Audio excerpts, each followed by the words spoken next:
Mohamed Ali Youssouf, qui vient du Tchad, tchadien, qui vient vous présenter son livre Le Camion à cabine jaune de Hissène Habré, qui est publié chez Harmattan. Alors, j'aimerais que Mohamed parle un peu du cheminement. Qu'est-ce qui a amené le désir d'écrire ce livre? Comment c'est arrivé? Puis, qu'est-ce qu'il cherche à véhiculer comme livre? Alors, où est-ce que ça a commencé? D'où est venue l'idée? Pourquoi écrire le livre? Puis, qu'est-ce que vous cherchez à dire avec ce livre? Je vais me présenter, je m'appelle Paul Savoie, je suis le directeur du Salon du livre. Donc, merci beaucoup, monsieur le directeur. Donc, je vous remercie de déplacer les gens qui sont déplacés de Hamilton et d'autres sont dans d'autres provinces. Donc, je vous remercie, monsieur le directeur. J'ai écrit sur des blessures. Sur des blessures, un dictateur, on appelle Hissène Habré sur le Tchad en 1982. Lorsqu'il est venu prendre les pouvoirs de N'Djamena, donc il a passé par la ville natale de Moussoro. Avant de prendre les pouvoirs, il faut qu'il passe par la ville de Moussoro qui est située entre la capitale N'Djamena et sa route vers N'Djamena. Tout juste avant de prendre le pouvoir, il a arrêté des gens innocents. Il a arrêté à peu près 113 personnes, dont tous les 113 personnes ont été amenées dans les déserts. Ils ont discuté à bout portant. Donc je rencontre cette histoire, cet épisode de camion à cabine jaune, et je raconte aussi, j'ai décrit dans mon livre d'autres passages, d'autres récits. Je parle de l'intégration des femmes dans les conflits en Afrique en général, et dans le monde en particulier en Afrique en général. Je parle de leur rôle. Donc leur rôle est majeur dans les réconciliations des opposants, pour abaisser aussi les déchirements entre les opposants. Donc, je parle de ça, je fais aussi un récit des nomades, surtout la médecine traditionnelle. En Afrique, plus particulièrement au Tchad, on est dans le Sahel, il n'y a pas d'infrastructures sanitaires. Je parle de ce passage, donc je décris beaucoup de choses. Donc je parle aussi des difficultés d'intégration du temps qu'immigrant ici, pour trouver un travail, pour intégrer dans la vie canadienne. Donc je parle de ça, donc je parle de beaucoup de choses. Donc c'est ça, à travers ces livres, moi je voudrais faire passer un message d'espoir, un message de la démocratisation de mon pays. Donc, on est en Afrique, on conçoit des lois et la justice n'est pas au service du peuple. Donc je voudrais que la justice soit une justice équitable, qui n'est pas au service des dirigeants. C'est ça, ce message que je voudrais transmettre à travers le livre et à travers aussi ce que j'ai vécu comme expérience ici au Canada. La justice est indépendante. Donc, si la justice est indépendante, donc, le peuple va bénéficier, donc on va se développer. On a des défis énormes, surtout en Afrique, des escolarisations, de l'éducation en général. Notre système éducatif est un système colonial qui ne répond pas à la demande du marché actuel. Donc on ne forme pas des gens pour aller au marché du travail, on forme juste de faire de l'enseignement. On appelle diplôme d'enseignement. On a des universités mais qui ne sont pas orientées vers une éducation à l'emploi.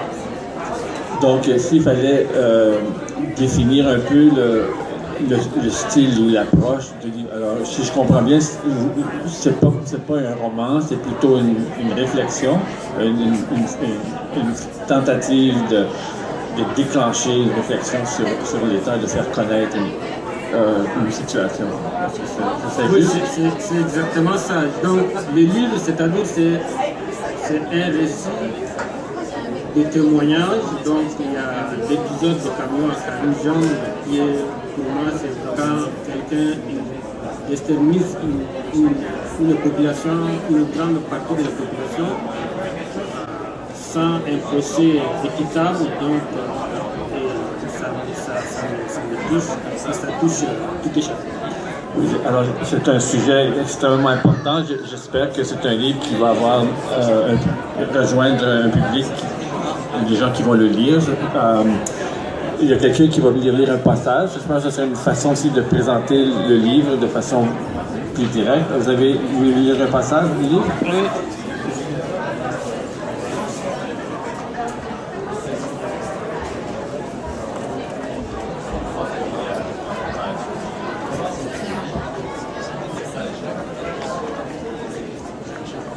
Alors, mon nom c'est Abakari Youssouf, je suis ici en Tchadien, comme auteur.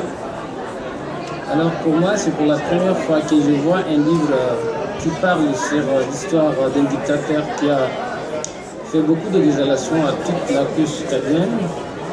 Et aujourd'hui, qui est encore médiatisé, on trouve il est entre les mains de la justice, et qui a été créé par l'Union africaine. Et toute la population tchadienne attend que son procès soit fait. Mais ça reste encore une histoire politique, on ne sait pas.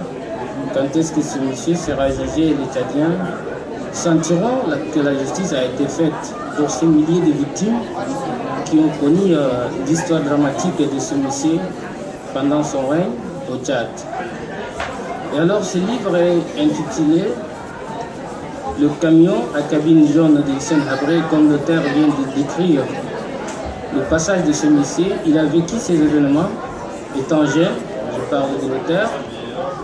Et moi aujourd'hui, ce qui me tire à mon attention, c'est juste de faire un petit portrait du Tchad.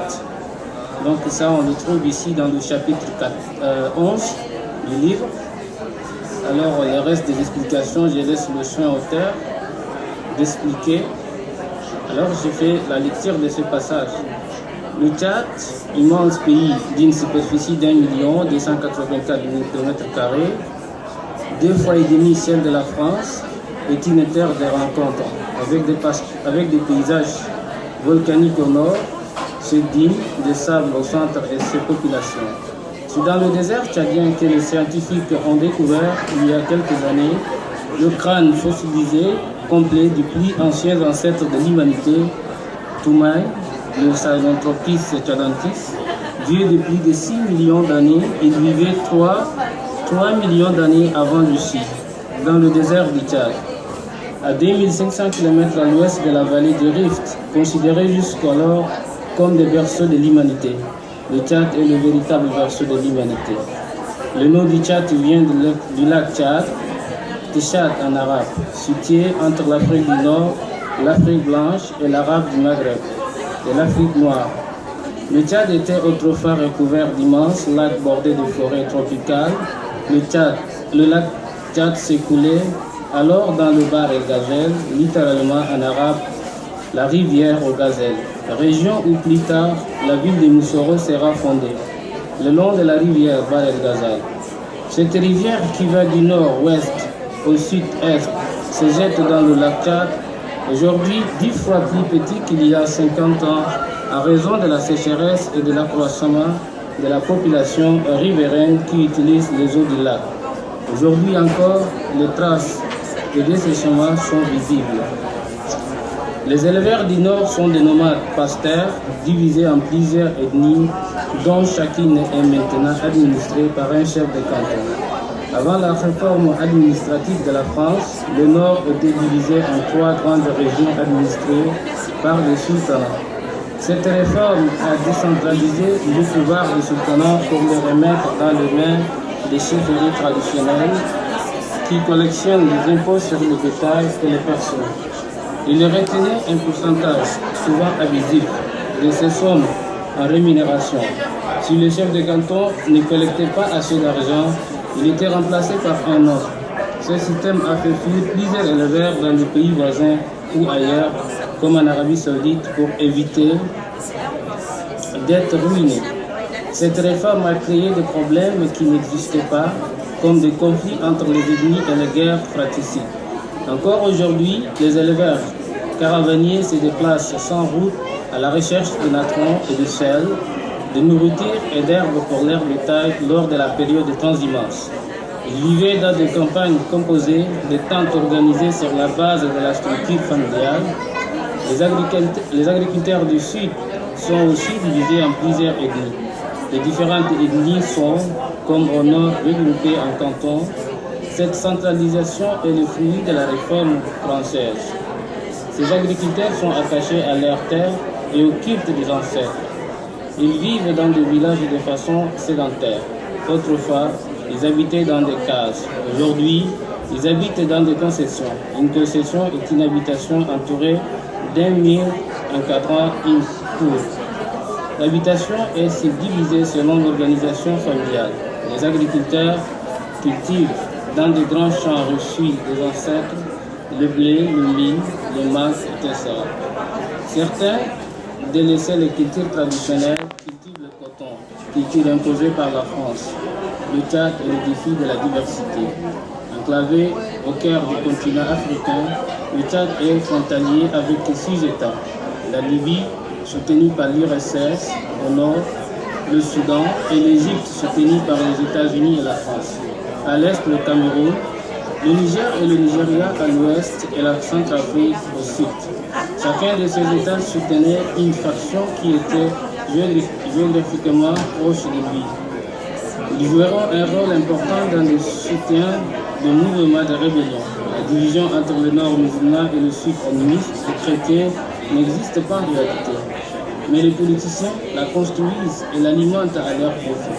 Cette division du nord et du sud, basée sur les ethnies et la religion, pourrait créer la rivalité dans la mosaïque ethnique et religieuse et être à l'origine du conflit.